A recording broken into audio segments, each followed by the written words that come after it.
Hey everyone, Nick Engvall here. Before we get into today's episode, I want to tell you about some of the people that make the sneaker history community and this podcast possible. It's more important than ever to think about who you give your money to when you're buying clothing to go with your kicks. Our friends at Guilty Goods started their brand with a goal of giving back, especially to the communities that make sneaker culture possible. With every purchase from Guilty Goods, at least 10% of the proceeds are donated to organizations like Big Brothers and Big Sisters, the Susan G. Komen Foundation, the Movement for Black Lives, and many more. You can save 30% on your order by using the code HISTORY at guiltygoods.us. Again, that's history at guiltygoods.us for 30% off, and you can feel good about your purchase knowing you're supporting a meaningful cause. Sneakers are all about presentation, and if you're like me, displaying your kicks at home or in the office is just as important as when they're on your feet. Sneaker Throne makes sneaker display cases featuring customizable LED lights, drop-side cases to showcase the entire side of the shoe, not just the heel or the toe, the whole shoe. They've also got display cases for trading card collectors and hat collectors. To me, it's the perfect way to display your collection. You can save at least 10% on your Sneaker Throne order by using the code HISTORY at sneakerthrone.com. That's history at sneakerthrone.com. If you're a Patreon supporter or a member of our Discord community, you already know about Kicks with V hot sauce and his small batch, locally sourced hot sauce. V has been one of the biggest supporters of sneaker history and the podcast since the early days. He's currently the defending champion in our community trivia nights competition. Kicks with V hot sauce has been a huge hit with the community. You can save 10% on your order by using the code SneakerHistory10 at kickswithvhots.com. That's SneakerHistory10 at kickswithvhots.com. Now, you're probably here because you like sneakers, and if you join the Discord, you know our community is about so much more than that. Whether it's the marathon-like community calls, trivia night debates, the in-person meetups, or just sharing our favorite experiences, we found that although we have such different backgrounds, we all have some unexpected shared passions. Not only does the entire community look out for each other when it comes to releases, we're like a support group for life in general. You can join the Discord community for free by heading to the show notes of this episode. After you're done listening to this episode, tell someone you like their kicks today. You never know how far a simple compliment can take you, and we all know how good it feels to have someone show their appreciation. Now let's get into today's episode.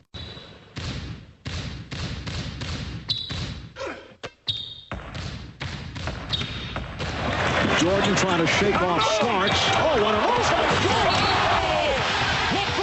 James with no regard for human life. Final seconds. Bryant for the win. Iverson against Gill. The crowd on its feet. Allen for the win. Welcome to the Sneaker History Podcast. What up? Welcome to the Sneaker History Podcast. I'm super stoked today to get one of my good friends in this whole sneaker thing on, but more than just a sneaker collector. That most of you probably already know him. Fran has been a collector of many, many things and kind of, I would say, leads the charge in like what collecting is to people in a lot of ways in like kind of the modern era of collecting, because, you know, it's always somebody's got to dip their toe in the water to check it out before everybody else does it. And, you know, I remember watching your YouTube videos way back in the day, and I'm just stoked to be able to, you know, have you on and talk to people and kind of introduce you to the sneaker history family and the people that are going to tune in for this, but also to get to talk to you about some of the stuff you're doing in the crypto space, because I think that stuff is really fascinating too. And we both, you know, find ourselves in a lot of these conversations with other people, and it's just a cool time to see sneakers grow into something new and exciting. So what's good, Fran? How you doing, man? What's good, Nick? Thanks for having me on. Really excited to sit down and talk with you. But yeah, I mean, even as you said that there, it got me thinking, you know, that was the purpose of my sneaker videos back then, was to introduce stuff to people that maybe hadn't seen it yet. You know, back then sneakers were, if you know, you know. And so a lot of people didn't know. And so getting that information out there and sharing my passion with that, I'm still doing that 10 years later, just in a different realm, a little bit early for people as well. And so, yeah, it's just funny to kind of think about. I really have been kind of doing that same exact thing in different ways for the past decade. So, but yeah, thanks for having me on. It's gonna be awesome talk. So, yeah, of course, man. And you know, it's crazy too, because like I think, you know, I was trying to think this morning, like when we first met in person, and it had to have been like a dunk exchange, like I don't know, yeah, that seems 2008, 7, 8, 9, somewhere in there. Kind of when everything started to like bubble up beyond like Nike Talk and Soul Collector forums, right? Right. And you were, definitely. You were already like I'm sure you were already uploading YouTube videos at that point. Like, yeah, I started in 2008. I think June of 2008. The first video I did was on the Trickstar dunks. Lined up at Brooklyn Project for those, and the idea there was I was going to do a video a month and just kind of talk about like the newest releases, but then it was received pretty well right out the gate, and so people wanted videos every week, and then that turned into videos every couple days, and I think at the peak I was doing like 7 videos a day every day. So it definitely got a bit crazy there for a while, but yeah, it was a fun experience, fun moment in time for sure. The sneaker game has changed a lot since then in many ways. What I was doing is kind of on the fringes, and now, sneaker related content is, its whole industry, and so it's just awesome to see all that growth in the past number of years. So yeah, man. One of the things I wanted to point out and just give you the flowers while I have you here, I love that you just upload your shit, man. Like, I love that you don't like polish it and like put a bunch of stuff on it, because I've been on the other side of the business for so long. Like, I'm trying to do more of my own content now, as opposed to being the guy behind the scenes that's connecting all the dots. And, we've connected in different various places throughout the years, but I'm always kind of like on the other side of the creative part of that, where, when you're working for a company, it's got to be like, okay, this is filmed. Oh, it wasn't a good take. Do it over and all that stuff. And what I love about just being a fan and a friend and a follower of you is like, I just think that you're going to get like just your free flowing thoughts and ideas. That I think that's something that people, I don't know how many people that are listening to this are like thinking about creating content in whatever format, but like, I think you're like living proof that you don't have to do it the way that society tells you to do it. You can just do it because you're super passionate about it and it's going to work. And I just want to say props to that. Props to you for that, because there's so many things that people look at now and like get scared of even being involved with creating content and, social media and all that stuff. So. Yeah, no, I appreciate it. And thank you. But no, even as you're saying that, it takes me back to a couple videos where like I did a video of a Supreme warehouse lineup, and I had my laptop and I walked the line to use the camera on the laptop, whereas most people might be like, I don't know, embarrassed or afraid to do that, but that was my camera. Yep. And so, and then even at like, I flew out to Atlanta.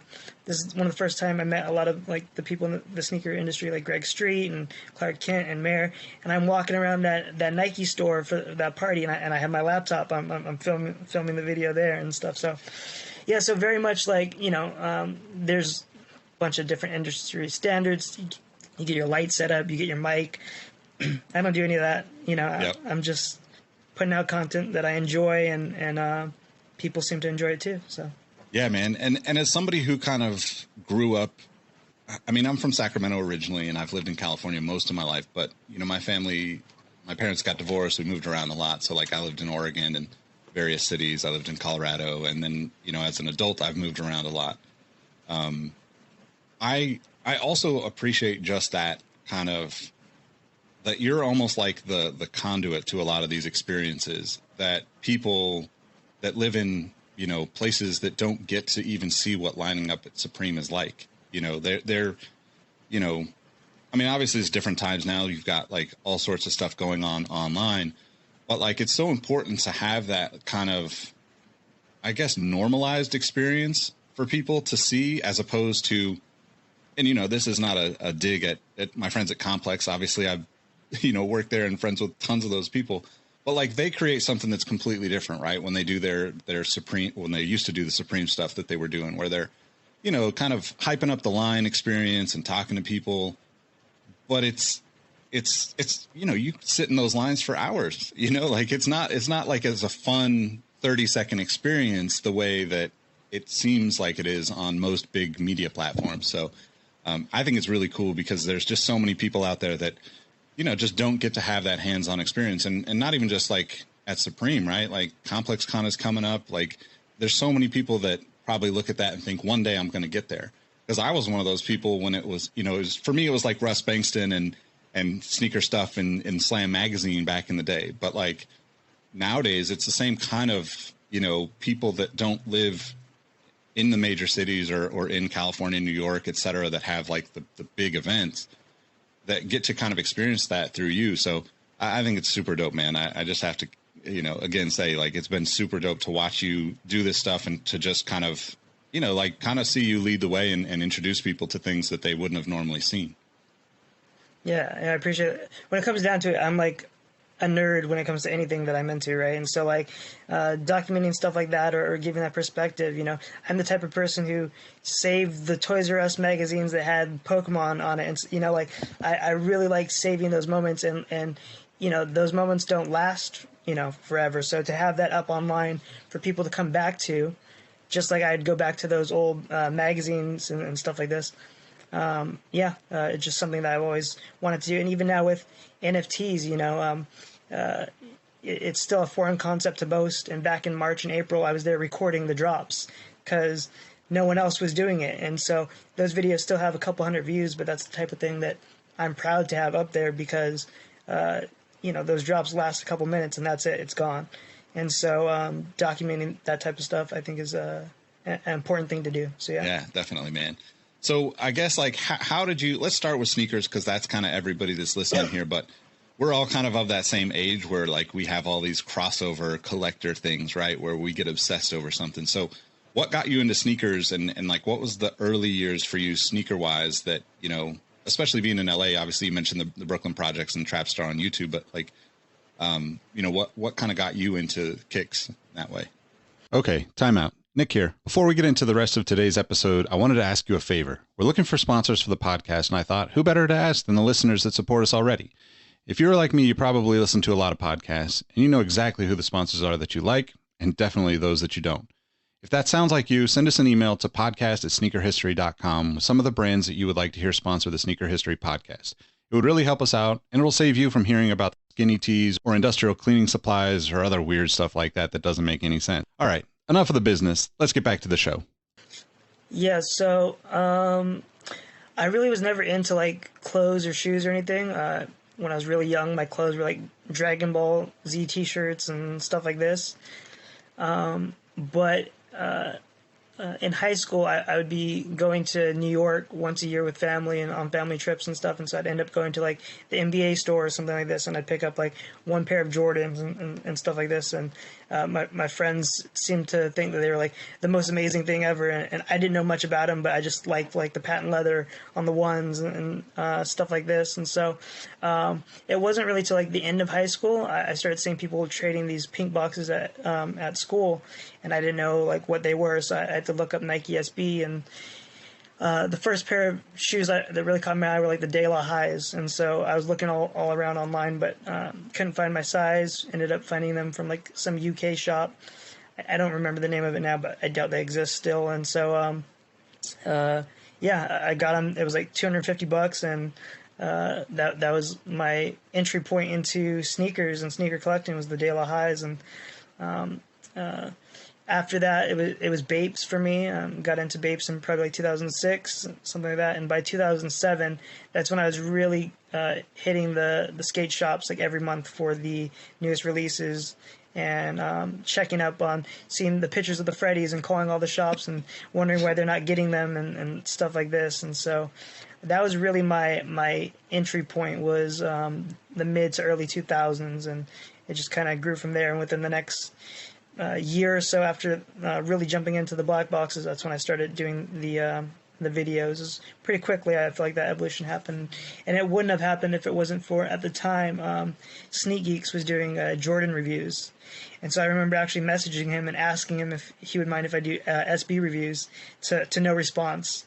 And so I started doing that, and that started making some noise, and ended up becoming friends with him and actually putting on some events and stuff over the years with him, which was a fun experience as well. Nice, man. That's so awesome. I think that's so cool too, because like I feel like it's such a different time now, right? Where everybody's like just throwing everything out there, you know, and trying to figure out. I think everybody's just still trying to figure out where their lane is, right? But it was such a small little group of creators, especially on YouTube, right? Like that, you know, even, you know, like I'm really close friends with Jacques Slade, right? And he hadn't quite ventured into that stuff yet at that time. But I remember he and I talking about, watching your videos back then and Sneak Geeks too. Like, it was just like, I think maybe Rich Kicks in the City was like right around that time or a little bit after. And like, we all just kind of had like a handful of people to look at and be like, oh shit, somebody's doing something. Like, I've got some cool shoes here. Like, I could talk about shoes, and just trying to navigate that was such a fun time. And I say that because eventually we'll get into the NFT stuff. And I really feel like there's so much similarities between like 15 years ago with sneakers and streetwear, or maybe a little bit more than that, and NFTs now. But, you, I think, have probably one of the harder sizes to get right. So like, how does that affect what you end up collecting? And then, I guess like give people an idea of like how the size of your collection has, ebbed and flowed throughout the years. Cause I know you've gone from probably hundreds or thousands down and up and, it's just an interesting kind of comparison to what will happen in the future, in my opinion. Yeah. Yeah. So, first of all, I do want to, mention, Cousteau and watching his journey and stuff and having him come here. He did an interview, I think, for Kicks on Fire at the time, and he was kind of asking me about getting started in the YouTube, and it's just been so amazing over the years to watch his journey and stuff, and definitely an inspiring figure for sure. And very, very cool. But yeah, so I'm a size 6, which has its perks. In Jordans, that means cheaper retail price, but in other shoes, it means you might not be able to find it, or it'll be a size 7, which, I can make it work, but those are very rare, and most stores start ordering at 8 and not at 7. And so that leaves, really, back in the day, Nike.com was like my only option for size 7 men's for a lot of shoes, and that made it kind of hard to get. And in other cases, you just see random 7 sitting, and so it was really there was never really like an exact, rhyme or reason to it. Stuff sometimes appeared and sometimes didn't, and I had to take the L off the bat because my size wasn't around, and so it varied in that respect. But yeah, no, definitely. At one point, my collection was definitely over 1,000. It's not there now. I've been unloading pretty gradually since about the mid 2010s. First to put some of that capital into the project I was doing a few years back. Started a footwear company with some other people and ended up stepping away from that. So a lot of those initial sales went directly into that business. And then now, even still with downsizing, and before we started recording, I kind of mentioned how, I recently let go of my full video game collection, which I've had since childhood. Really, the original boxes, original games, original instruction booklets, original plastic inside the boxes. I've always had that collector mindset since I was 5 or 6, and so with NFTs, that kind of was a gateway or an aha moment where I realized more and more stuff's going to go digital, and so the video game collection was a very just simple. One local store came in and kind of bought everything all at once, and so that was an easy move to do. But with the sneakers, it's something that I'm still planning on doing little by little, and it might be worth checking out my Discord, because I probably do plan on letting go of some of that stuff for some deals. I would say so. But yeah. Like I said, around 1,000 or a little bit over at one point, and now, if I had to guess, still pretty high, 600 or so, I would say. So definitely a lot of boxes. But yeah, I'm always going to love sneakers. Even now, I'll pick up the occasional GR and stuff. I don't really go for any of the like super rare stuff, but there's definitely solid colorways that still come out, and I'll still want to rock and stuff like that. So yeah, definitely, totally agree, man. And I think too, like I don't know if it's just the era of growing up, but like, what do you think kind of gave you that collector's mentality before like most people were really thinking about collecting? Because the details that you talk about are the things that I think, I mean, obviously with sneakers now and the people that are listening to this, there's a lot of people that have been doing this for a while that have that same, like, got to have every little piece, right? Got to have the hang tag or the paper, or, some people even want like, just various things that you're just like, you have to be obsessed about it, right? And I think that's like something that we all kind of connect on anyway. But do you have any idea, like, for yourself, how you started thinking that way? Yeah, 100%. I think I was 5, and for Christmas, my parents gave me the Star Wars trilogy, and that blew me away. Those movies were just insane, and you know, my dad started mentioning some of the figures and how he wished he kept them sealed because the prices of them now and stuff like this. And so, really, Star Wars was what really, and my dad, for that matter, was what really got me into the mindset of, okay, I want to keep stuff sealed. And you know, I even ended up keeping a original booster box of Pokemon sealed. It wasn't the first edition one, but it was the print right after that. And I had that sealed until 2019. At which point I sold it to Sean. I had been talking to him, Sean Wotherspoon. I had been talking to him about it for a few years, and he basically was willing to offer me exactly what at that time they were going for, which was $4,200. And right, you know, months after that, that's when the pandemic started, and a couple months later, it was $8,000 was the value, and then $16,000, and then $36,000, and before that year was over, that same box was selling for over $100,000.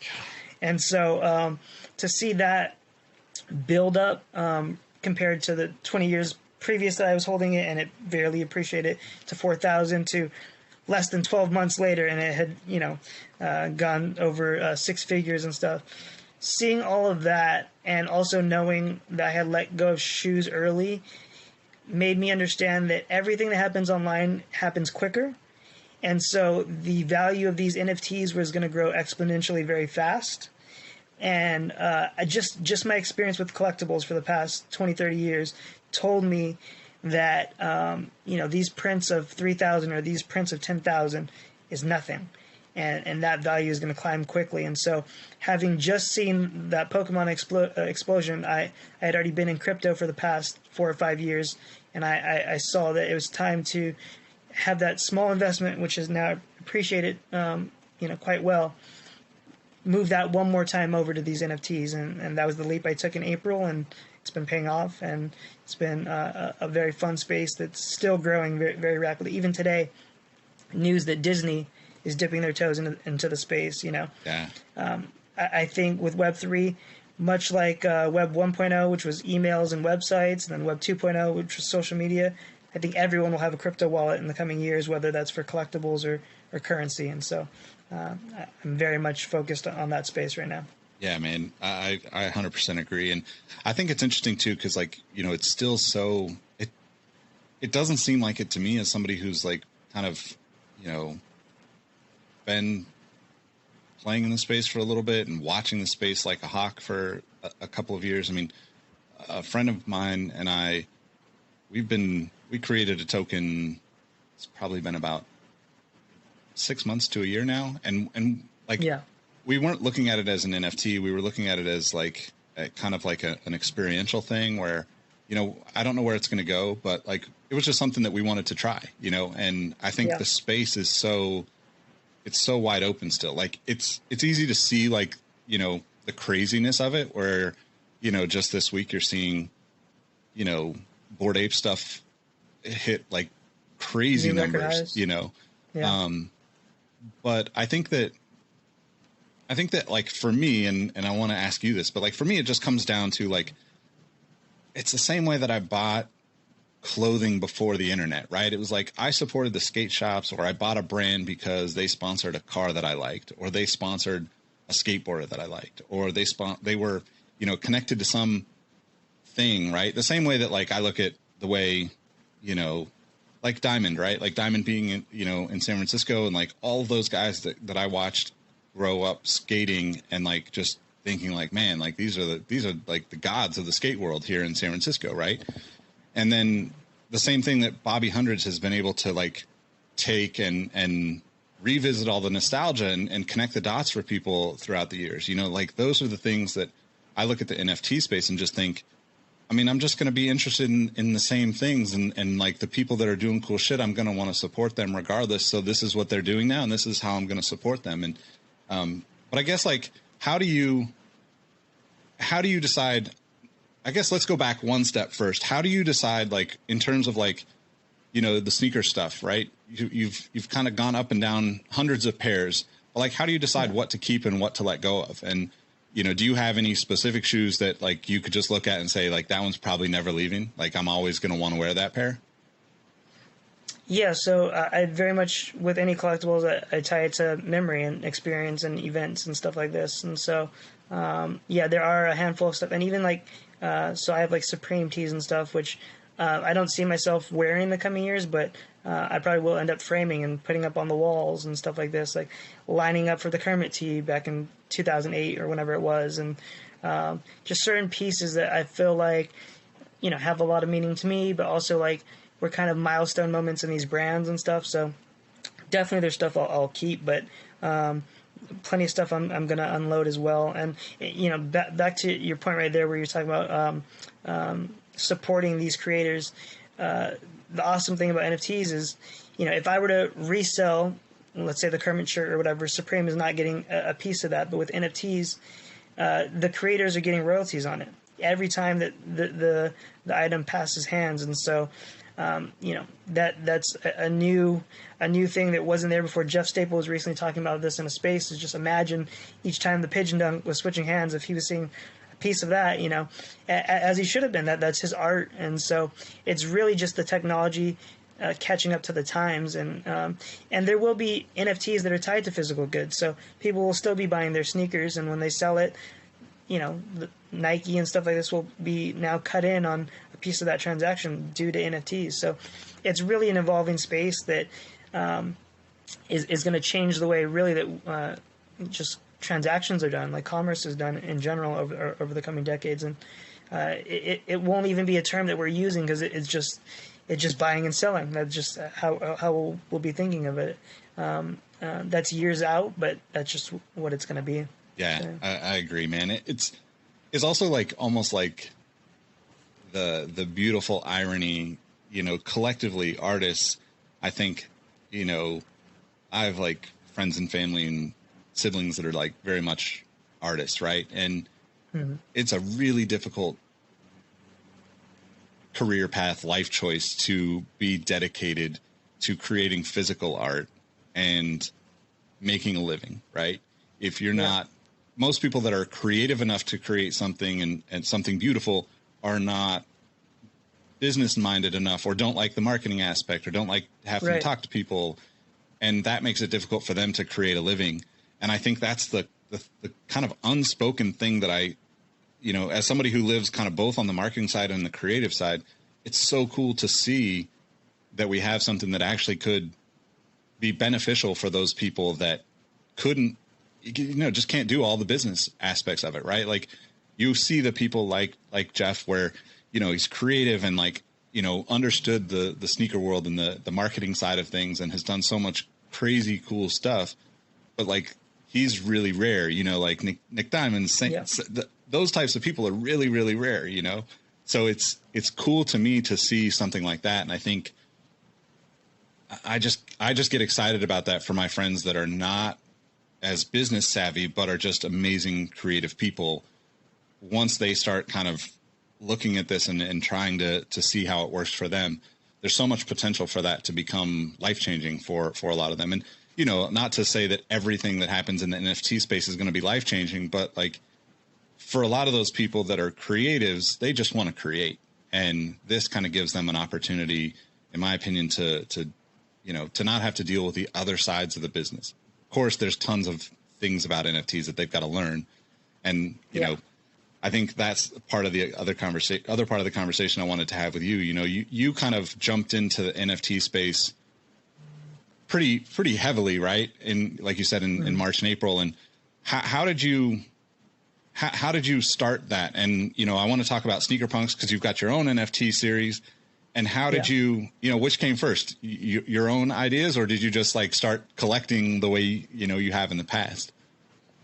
So I've known about NFTs since 2017. So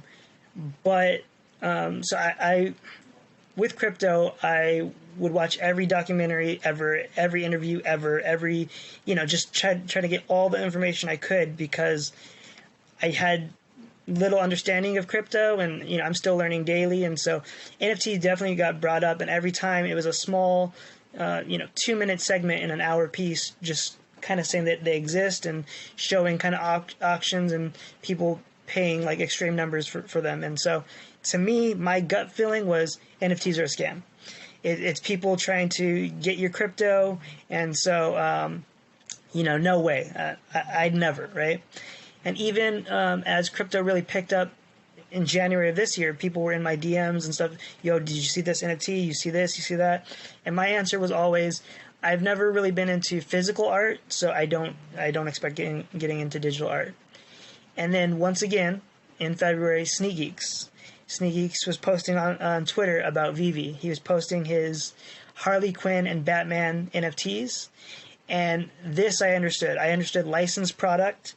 I understood, Powerpuff Girls and Adventure Time and Batman. And so I downloaded the app, and my first NFT, I picked it up on March 3rd. It was a Jim Lee Joker statue. Paid $89 for it, and like the following day, it was worth like, I don't know, $150 or something. And so that's when I jumped in and got on the app. There was a few rare pieces that were like 200 and stuff like this, and I was picking them up, and a few more pieces that were still available for retail. I was picking them up, and just kind of one of each piece and stuff like this. And now I'm looking back and wishing I would have grabbed 3 or 4 or 5 of these $80 pieces, which are now like $7,000 and stuff like this. And so, so Vivi was very much my entry into it.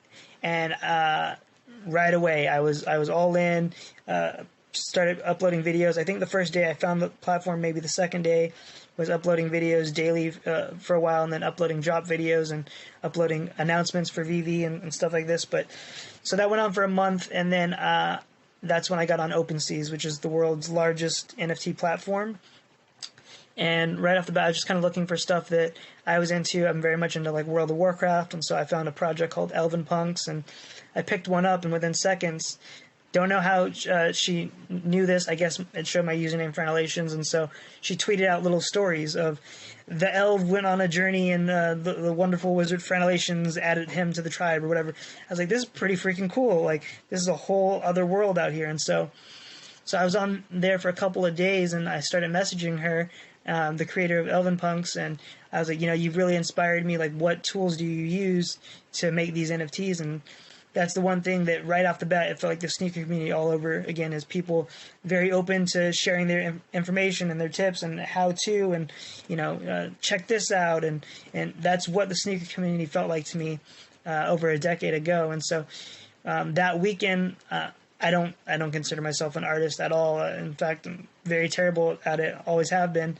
But I sat there, watched some how-to videos on how to use this app and how to upload NFTs, and that's what I did that whole weekend, 12 hours both days. And that following Monday, I uploaded my first sneaker punk. And I think the first one actually did so pretty quickly, but after that, like, most of them were just sitting there. And so this is back in April, 3 days after getting my first NFT on OpenSeas, I started creating. And, I stuck with it for the most part. There were some times where I kind of stopped creating and stuff, but it really picked up once I sold my CryptoPunk.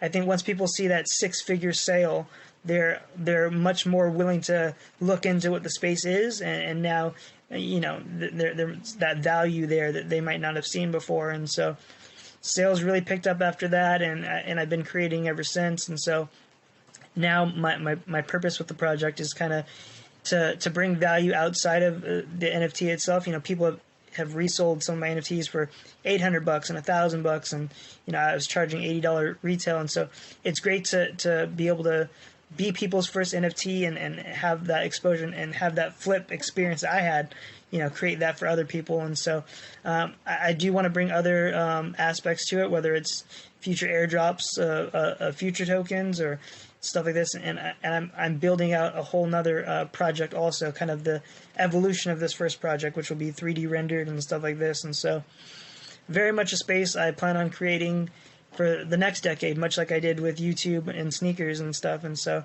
I'm still learning and still growing that, and it's been a fun ride so far, and I'm just now getting started. So awesome, yeah. Man. I mean, it's it's honestly great to hear too that you also had the hesitation, right? Because I think that's one of the things that when I talk to friends, you know, some people are interested enough and curious enough about it where like the conversation's kind of like as if we were, you know, walking through a sneaker store talking about shoes or something. And then some people are not as into it. And then some people just like have no interest whatsoever.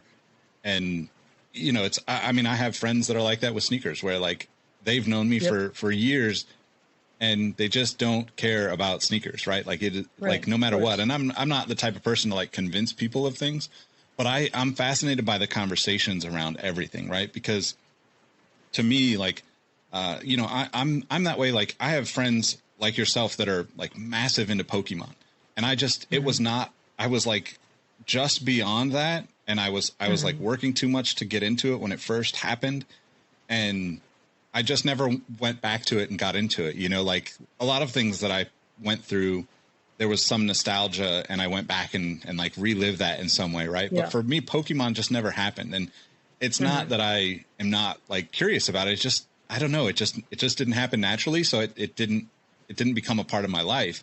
But I think it's fascinating now because we're seeing like almost things repeat themselves in a sense where, you know, people look at something and whether it's the art or the possibility of making money or just like the people that they meet from, you know, that are connected to it, right? Like I've had so many conversations with people in the NFT space that are not really, you know, crazy about sneakers, but they're also like curious enough and have enough interest in sneakers that there's some sort of connection there and crossover to where our we can kind of, you know, educate and elevate each other in our conversations, which is fascinating because with the sneaker space, it's gotten so big and so massive that it almost feels like you have to filter through the bullshit just to get to the real people behind a lot of this stuff, you know? And I feel like with, you know, to your point, NFTs kind of took exactly that same, like, let's just help each other figure this out mentality. And, you know, I'm just kind of blown away that we're seeing it again in a sense with this new digital stuff. But I guess like what for you in that early before you know saw Sneak Geeks and started the Vivo stuff, like what were your thought process, or you know what were you thinking through that time to, you know, kind of really commit to it, and how long did it take you to like say, okay, like I'm gonna try this type of thing? And I guess on top of that, is that kind of mentality and approach to it something that you would say is similar to the other things that you've collected and been passionate about through the years? Wait, hold up. I'm using my Zach Morris powers here to call a timeout and tell you about a couple of our partners. These are some of the folks that help us keep the podcast going, and they have some exclusive discounts just for our listeners. Now, if you're already subscribed to our YouTube channel, you know how I love to display my kicks when I'm not rocking them. Sneaker Throne makes sneaker display cases featuring customizable LED lights and drop side cases to showcase the entire side of your shoe, not just the heel or the toe. To me, it's the perfect way to display your collection. You can save 10% on your Sneaker Throne order by using the code HISTORY at sneakerthrone.com. That's history at sneakerthrone.com. Now, if you're a Patreon supporter and a member of our Discord community, you already know about Kicks with V Hot Sauce and his small batch, locally sourced hot sauce. V has been one of the biggest supporters of sneaker history and the podcast since the early days, and his hot sauce has been a huge hit within the community. To celebrate the launch of his new coffee habanero flavor hot sauce, and my personal favorite, his new habanero honey, he's given an exclusive discount to our podcast listeners. You can save 10% by using the code SneakerHistory10 at kickswithvhots.com. That's SneakerHistory10 at kickswithvhots.com. If you're interested in sponsoring the podcast or becoming a partner with our community, get in touch with us. You can reach us by email at podcast@sneakerhistory.com. Or better yet, tell some of your favorite brands they should be sponsoring the podcast. All right, let's get back into today's episode. Yeah, so it did take me a while to take that leap, but again, got to bring up Sneak Geeks because same thing. In 2013, he was mining crypto, so that was my first exposure to that, and it wasn't until 2017, knowing the price of Bitcoin was $250 back then, and seeing that summer it was $4,000. That was the aha moment. Like, okay, I've seen this play out. I thought it was too high before. I'm thinking it's too high now. It's not. It's going to go higher, right? Yeah. And so, I really need those past experiences to help me gauge decisions like that. And so again, with NFTs, I had seen it in 2017, wasn't really messing with it at that time. So it's really just at least taking a glance at it and coming back later to really make that decision and see the progress, not really keeping up with it the whole time, but can see the gap of growth there, just how much extreme growth has happened in that space to really make that leap. And, you know, how you were mentioning, you know, some people will never, you know, get into sneakers like that. I think that is the awesome thing about sneakers, though, is these brands are really telling these stories for that possibility, for that different subculture, that's different subgroup to get into it. And that's the same thing with NFTs. You know, you might be into sports, you might be into gaming, like in my case. These industries really have like something for everyone, which I think is dope because everyone has their own stories, their own experiences to bring to, you know, these collectibles. So yeah.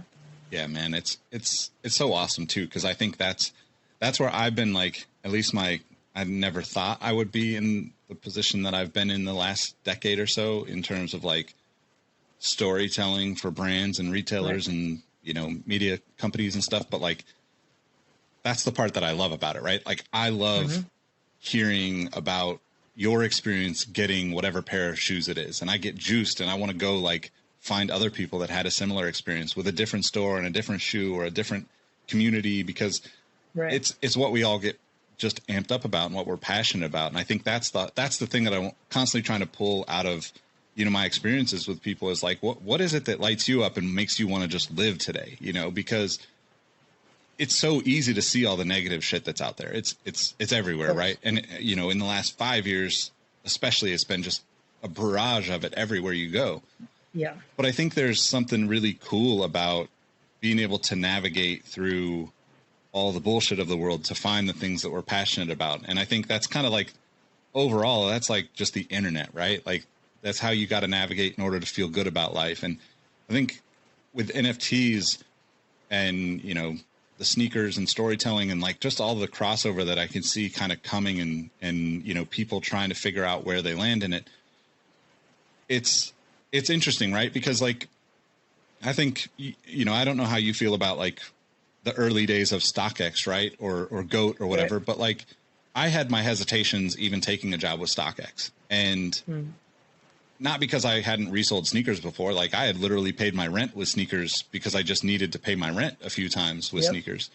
But you know, everybody's hesitant towards these new unknown things. And, you know, like I told you before we started recording, I mean, I'm so thankful that I had that experience at StockX and moving to Detroit and meeting my girlfriend, and like all the things that came from it are exponentially better than I would have ever expected. They're completely opposite of what I actually expected, you know, in terms of, you know, my career path and, you know, what I would do from there and all that. But like, you know, I wouldn't trade it for the world. I think that's something that, you know, there's something about just trying, right? Not putting yourself in a position where you're going to lose, you know, your world, but like just saying yes to things can really kind of change your life. And I guess, like, thinking about that, how do you kind of navigate, you know, the world of NFTs now when there's so much talk about just making money, but yet I know you as somebody who just is like into the cool shit. Like, how do you, like, what does your purchase look like when you're like, or I guess I should say, how often do you just see something and go, oh, that's fucking cool, I got to buy it? As opposed to like, how much money am I going to make off of this? Because I know that's a back and forth that we're all having in all of these worlds now. For me, it's the possibility. What's great about digital, I played games like World of Warcraft, right? And so there's a few takeaways from that. Is there's digital items in World of Warcraft that came out in 2007, which a few years later were worth $500, and then $1,000, then $10,000, then $20,000. And the thing that's great about digital is you can't get the item damaged. It's going to stay in the same pristine condition, right? But what's also awesome is, because it's digital, is there's updates. So this same piece might add, you know, another layer in a video game, or might give you a future airdrop. And so it's that potential there with these projects that really gets me excited, knowing that I can buy a piece and that piece could turn into another. I'll give you an example. Just the other day, I claimed an airdrop, and this airdrop was only eligible for people that had Bored Apes. So I received 1,800 tokens of Botto for free just for owning the ape. This is not even done by the creators of Bored Ape. This is just another extension for owning that piece. And so that token, when I claimed it 2 days ago, was worth I think $1.42 per token, and now it's worth $3. So it's just, there's so much stuff that you can't even predict that's coming with each of these drops, and that's the exciting part for me, is that added value, almost like stocks that split or stuff like this. There's so much potential with each of these projects. That's the exciting part, and obviously the art too. There's some projects like Non-Fungible Heroes. As soon as I saw that, I just jumped in because it mixed the vibe of Disney, like that the cute looking characters and stuff like that, but also kind of a slightly more mature take, like where it's more like anime or superheroes, and it kind of mixed all those worlds together, which is just everything I grew up on and stuff like this. So it varies when I make these purchases, but it usually is projects I think either they'll keep creating or other people in the community will keep creating on that topic or on those NFTs. That's usually what I look for, is something that I can see 2 years from now, 3 years from now, 5 years from now, something still getting created because of them. And that's usually the driving force of that purchase, is that added value down the lines. Yeah. So how do you decide to to keep or do you go into things thinking I'm going to keep this for a long term, or just I'm going to keep it until whenever? And just that whole idea, it's tough for me, right? Because with sneakers, I'm very nostalgic. So if I have a personal connection to anybody that worked on the shoe, it's very rare that I let go of it. If it was a shoe, you know, when I worked for Soul Collector back in the day, if it was something that we did at Soul Collector, I'll probably never let go of that shoe. It's just, it's too close to my journey. But then also I just love this shit. So it's I have way too many of them, and I'm okay, I got to get rid of this. But then how do I even, the same way that I know you are a Bape and kind of, supreme and undefeated, I've been buying neighborhood stuff for years, and it's I have such a hard time even letting go of stuff that I look at. I mean, I don't have it here next to me right now, but even the old mouse pads, who uses this stuff anymore? But it's not worth anything for me to sell. If it's 30 or 40 bucks, okay, cool. But I actually get joy out of just seeing it and thinking damn, that was a crazy time. Can't believe that I still have this shit here. So how do you decide on those types of things? And I guess because it kind of works in the same, I assume NFTs and sneakers, you probably go through very similar thought process, right? Yeah. So there is a kind of a trickier, there's two things I want to touch on here with NFTs. Because it's a 24-hour marketplace and stuff like this, you're constantly getting offers on these items. Most of the case, the offers are trash, but sometimes literally in order to get to your destination, you have to turn down 6 figures and stuff like this. But I have targets. I do have target values that I kind of predict and see for each of these projects. And sometimes even most of the time, even my projections are too short. So I'll give you an example. I saw that Pokemon box I mentioned earlier go to 6 figures, but it also came down past that. So I saw the climb up and the drop down. And so really hitting that sweet spot of trying to get as close to that top or that target as possible, I always have that in the back of my mind. So in May, I purchased a CryptoPunk, which is the OG NFT. This is from 2017. This was widely viewed as the project that kind of started what we see now with these NFT collectibles. And so that project was actually, you can claim these items for free, and they were available for a few weeks, but I think it was The Verge or some pretty big blog or whatever posted about them, and at that day they were all claimed after that. But at that time when I made that purchase, I think the floor was maybe $20,000, something like this. I ended up grabbing one that was a little bit higher. I spent $30,000 on a CryptoPunk, and my target for it was that $100,000, and I thought that would be by around December of this year. 2 months later, that's what the floor was on them, and so I let it go for that. I got the offer and I accepted it. 2 weeks later, the floor was $300,000. So very much like I had seen with the Pokemon stuff. Still too early, but I had my target. I stuck with it, and so I made that flip, which I then got into a Bored Ape, which I was able to make another flip off of that. And so really, it's just having a price target in mind and having a little bit of leeway with it too, is you might not get exactly what you want, but somewhere close to it. So I guess I don't really have an exact algorithm other than I do have price targets for each of these things. And I kind of, if I get multiples of them, I'll kind of sell it on the way up to that target. So I'm locking in some of those profits. And I know you touched on how there's certain physical goods you never get rid of, and I'm that same way.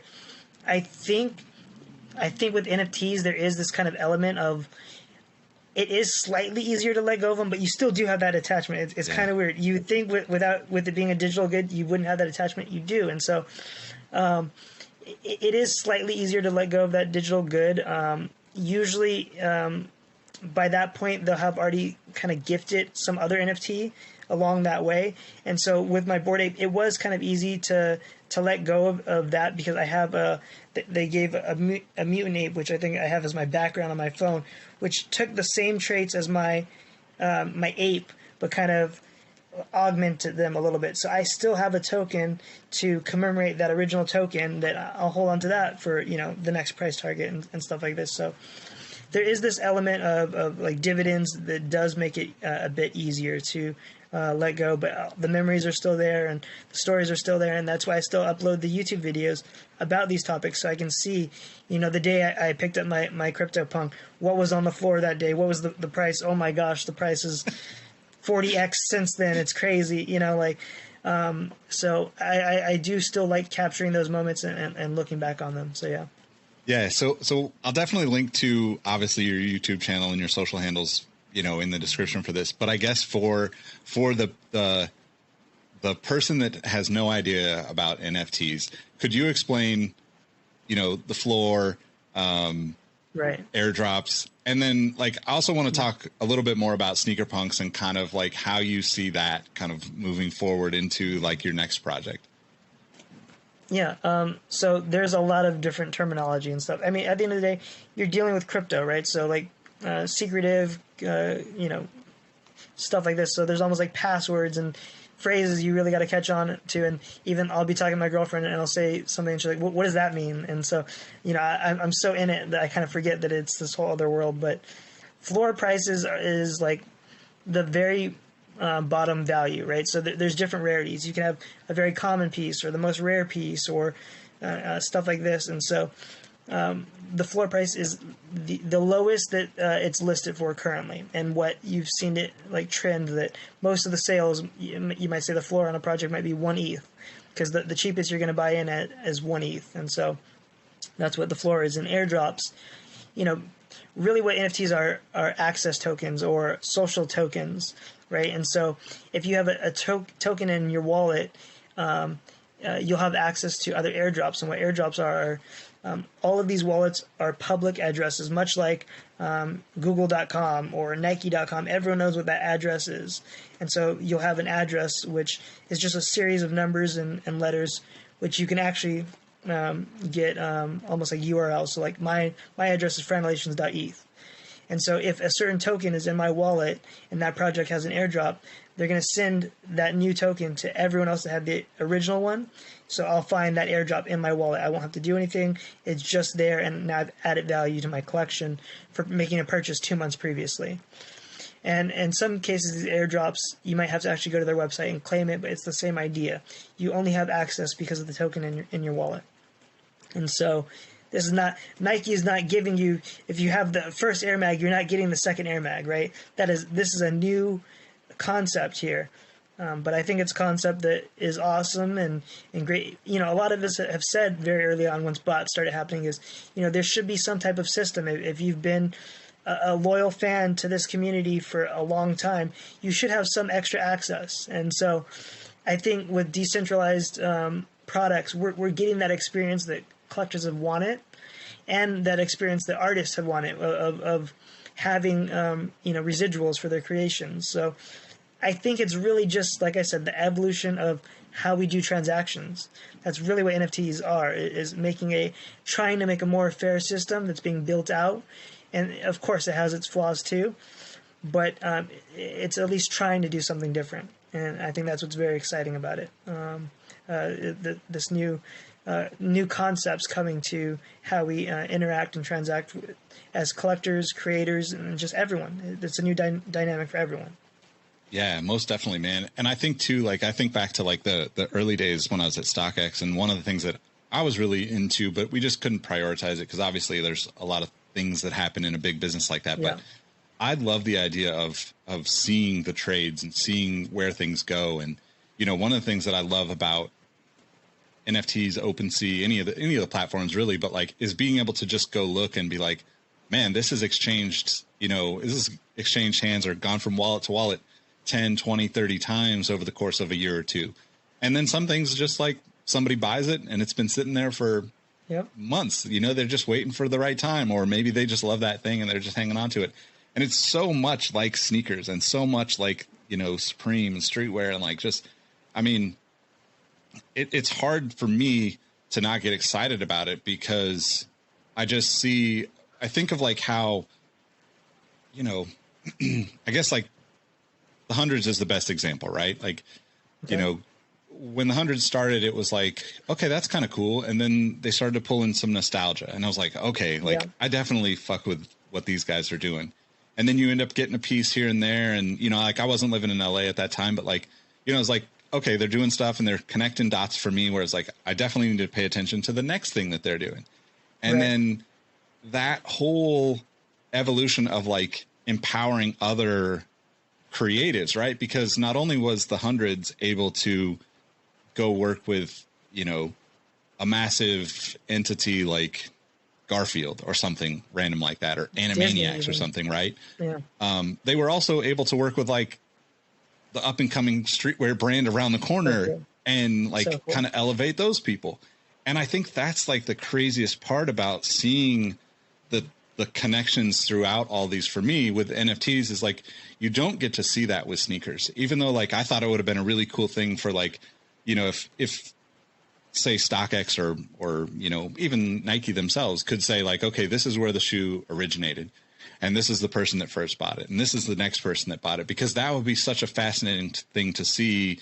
Now, fast forward 10 or 20 years, right? We were talking about Jeff Staple, and like, if you could watch the journey of like one pair of Pigeon Dunks and where it went, it would just be such a fascinating thing to see to me.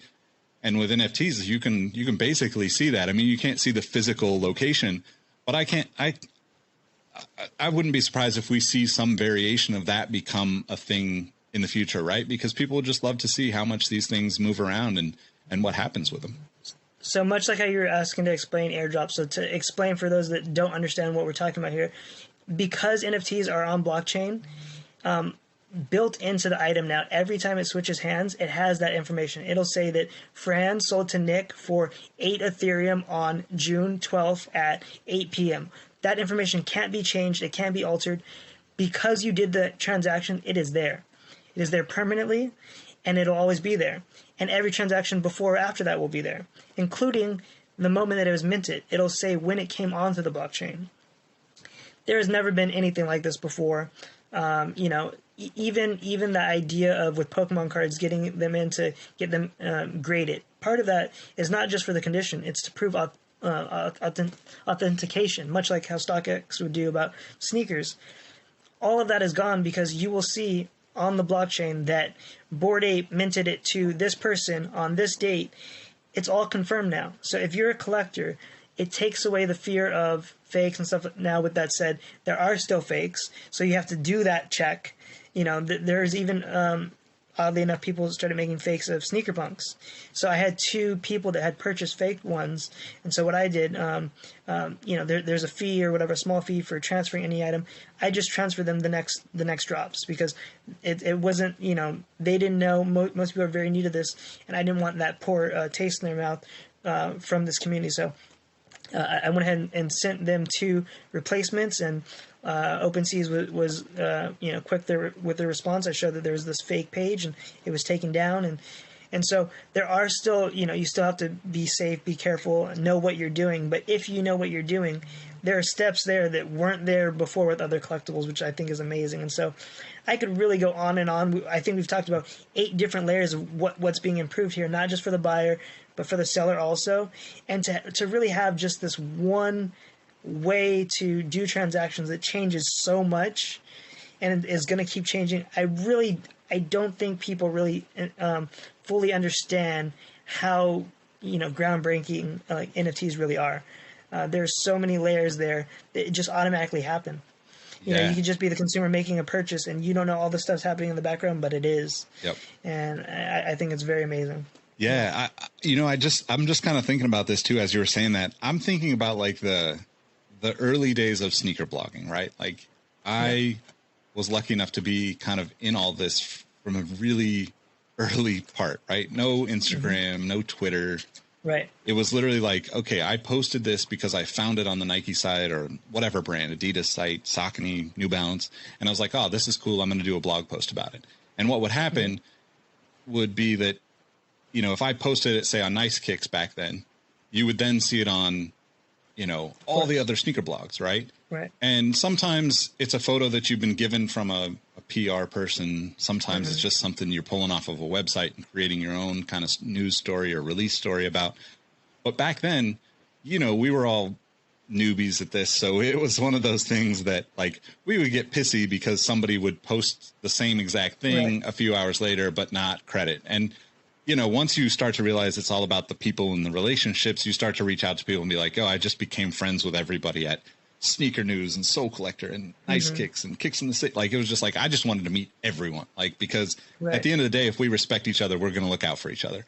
And, but that's also something that this actually would have solved that problem, right? Like, this would actually be something where you could see that like, okay, well, this is where it started. And not that matters to a lot of people, but for the people that are doing the creating part, it absolutely matters, And I think like the mutual respect comes from those types of accountabilities that exist. And, I never really kind of connected the dots because like, obviously like written content and blogging is a lot different than artwork, but it's very similar in the sense that like the way that everybody wants to just be kind of respected in that space. So, it's crazy, man. And, well, first, like, I want to say thank you for like spending an hour with me and chatting about all this. Cause I do think like, I've been in some of these, I think Twitter Spaces for me has been like the go-to, but like I've been in here listening for 3-4 hours at a time, on some of these chats. But are there, I guess, like,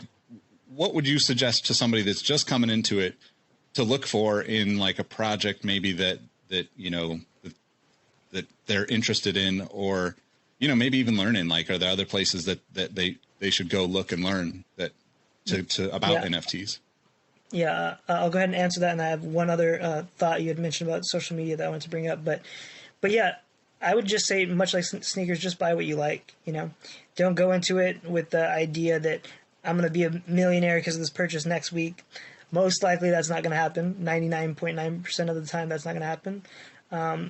But yeah, buy what you like. That way, if the value goes down to zero, you're still happy looking at it in your wallet or displaying it in your digital museum in the metaverse or whatever it is you're doing with it. As far as information, I'm definitely in the Discord a lot. People want to join the Franalations Discord. I'm always posting on my Instagram. But like you're saying, Twitter Spaces, just hearing people bouncing ideas, much like how we were doing back and forth.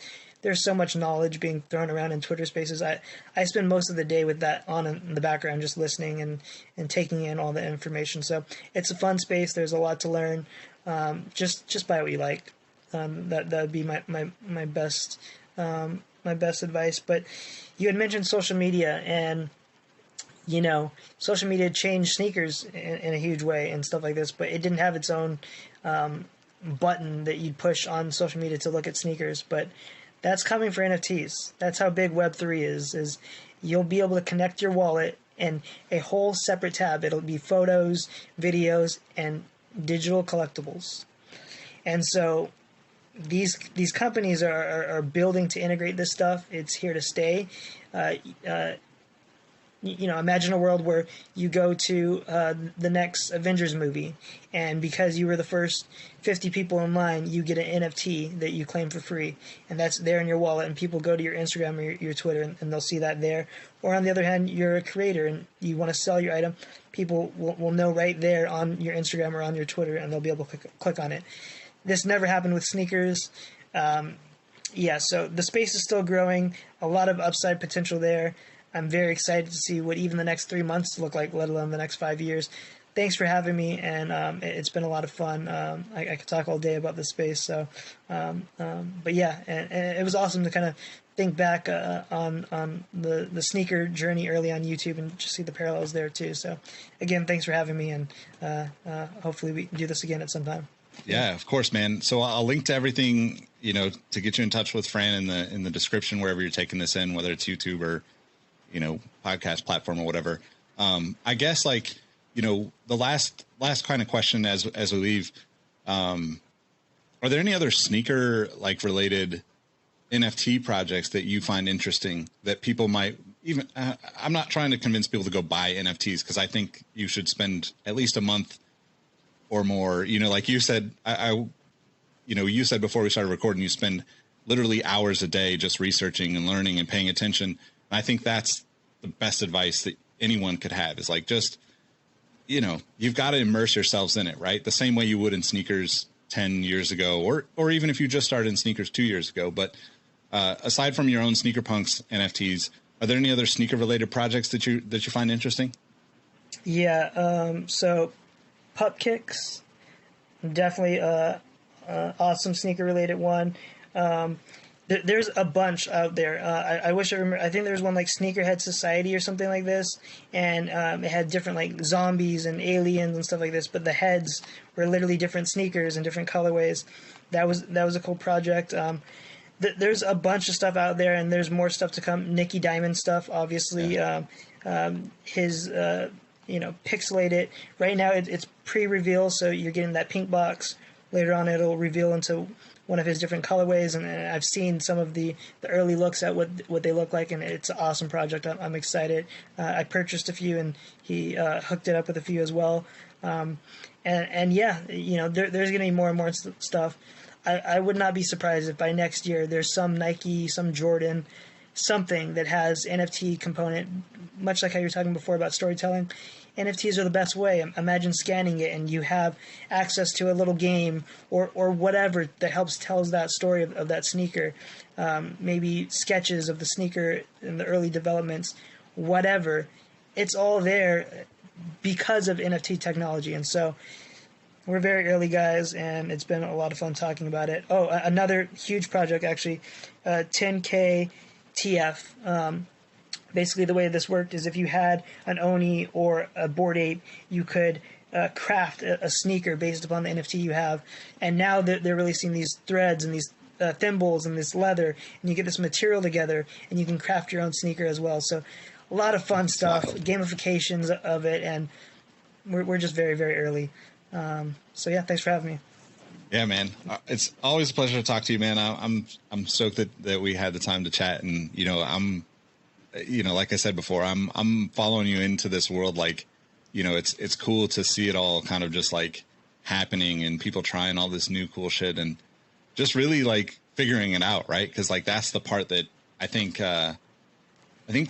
if I were to have one gripe about the way sneakers has become is it's too predictable. Yeah. I was one of those people that loved just showing up at the store randomly and seeing stuff that was there on the shelf that I wasn't expecting. Yeah. And that's kind of missing, even the stuff that is unexpected is not really because you saw it online somewhere first and it's oh, cool, they still have this. So I'm really excited to see where all this goes, and looking forward to grabbing one of your sneaker punks and putting it in my collection. And I'll link in the description to everything for everyone. But I really appreciate everybody listening. Thanks again, Fran, for your time.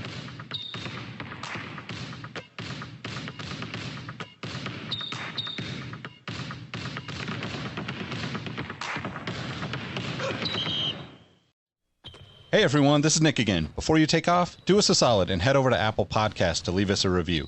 Give us a rating on Spotify and Amazon Music, and make sure you're subscribed to our YouTube channel because we have even more video content coming soon. Speaking of new content, we have an amazing community of sneaker enthusiasts that hang out in our Sneaker History Discord on a daily basis. While sneakers is a connection point that brought us all together, we've all discovered countless shared passions that we have in common with each other. We recently launched a couple of new podcasts directly from our community. One of them is a Formula One podcast. If you're an F1 fan like me, the Exhaust Notes podcast is your weekly fix of Formula One fun. It's hosted by myself, Rohit Malhotra, and Todd Yates. New episodes drop every Tuesday. I've been wearing fitted hats for years and collecting my favorite teams since I was a little leaguer. It has been awesome to see so many new fans getting into fitteds in recent years. Crown and Stitch is our new talk show about fitted hats with Dexter, Keith, and myself, where we talk about fitted hats, snapbacks, throw in some obscure hats because we all kind of like some funky stuff once in a while, don't we? Copping, collecting, and so much more. New episodes drop every Wednesday. Hit the links in the show notes for this episode to give our new shows a listen, and be on the lookout for more new podcasts dropping soon. Last but not least, tell someone you like their kicks today.